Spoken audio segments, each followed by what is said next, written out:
and a very sort of distinctive way of walking. In the year 595, Muhammad was hired by a wealthy woman of Mecca named Khadijah to organize and guide a caravan for her. He accepted and returned with a handsome profit. The trip would begin a new life for Muhammad and Khadijah. He was an international business executive whose boss was a woman, and he was obviously very eligible, and she proposed to him directly. Khadija, in many ways, is an interesting historical figure. She's a self-made woman who decided to propose to Muhammad, who was not a prophet at that time. He was, reports say, 15 years her junior. They apparently had a very loving relationship. Muhammad and Khadijah had 5 daughters. Muhammad was an adoring father, and throughout his life displayed affection for all children. Although the clan headed by his uncle had little prestige among the Quraysh, Muhammad's reputation in Mecca continued to grow. He was known for his kindness to slaves, his charity to the poor, and his fairness in dealing with all.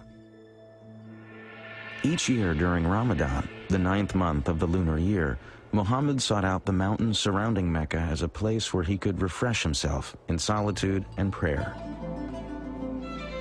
In the year 610, at the age of 40, the humble business manager and family man took himself on one of these retreats to a mountain cave.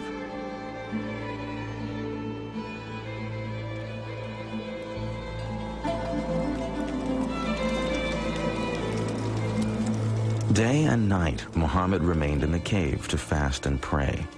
One night, as flames danced on the darkened cave walls, Muhammad's life changed forever. Suddenly, an angel in the form of a man appeared and commanded him proclaim. Muhammad was terrified and confused and said he had nothing to proclaim. The angel clasped Muhammad in a suffocating embrace. Harder and harder he was squeezed until it seemed the last breath of life would be wrung from his body.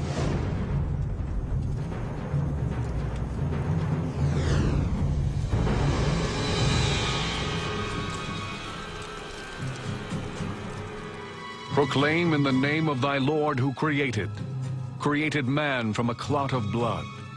Proclaim, and thy Lord is most bountiful.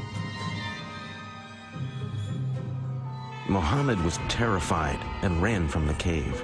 He was sure something awful was happening to him, but as he scrambled over the mountainside, the angel returned and spoke again. O Muhammad, thou art the messenger of God, and I am Gabriel. He was terrified. I think any of us would be if we suddenly started receiving voices and seeing visions of angels. The traditions about the life of the Prophet present him as coming back from this experience profoundly shaken. Petrified with fear from a mystical experience he did not comprehend, Muhammad rushed to Khadijah.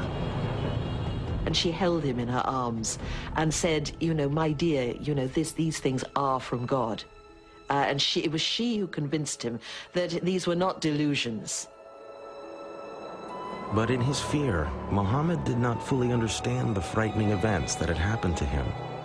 He could not know that the angel Gabriel would return again and again to deliver the words of God, and that the words that would eventually pour from Muhammad's lips would forever alter the future of his people and the world.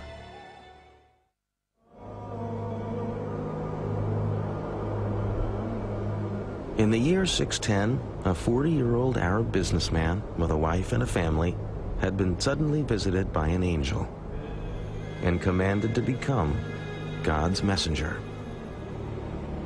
Slowly, Muhammad ibn Abdullah began to accept that God wished him to speak to his people, as Moses and Christ had carried God's word in another time. Several revelations followed the first, but Muhammad was confused and struggled to understand precisely what message God wanted him to carry. Then, suddenly, the revelations stopped. Muhammad waited in darkness. He thought perhaps God had abandoned him. Perhaps he hadn't been worthy. He did not know whether that was the end of the communication with God, and what was he supposed to do based on that limited communication.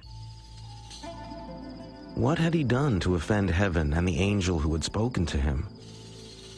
How could he be a messenger if he had no message? But as he sunk to the depths of despair, the silence was broken by another revelation. By the morning brightness and by the stillness of the night, thy Lord hath not forsaken thee, nor is he displeased with thee. What is to follow is better than what has preceded, and soon thou wilt be granted that which will please thee.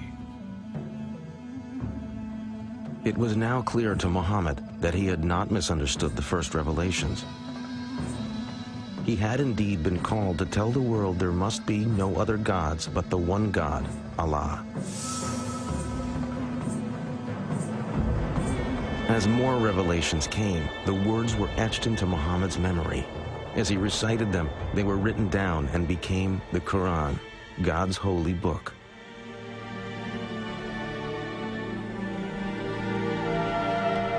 At first, only Khadija and a few close friends and family accepted the Quran. But little by little, Muhammad started to speak out, and Arabs and other clans of the Quraysh began to embrace the message.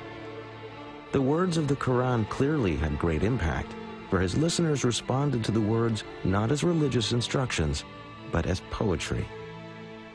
Before the rise of Islam, the Arabs did not have great architecture, did not have great art of textile, or practically no calligraphy, but that very great poetry, oral poetry. That was the supreme art. And so what had developed at that time was a culture in which poetry played the role perhaps of television programs, maybe soap operas, even more in our modern culture.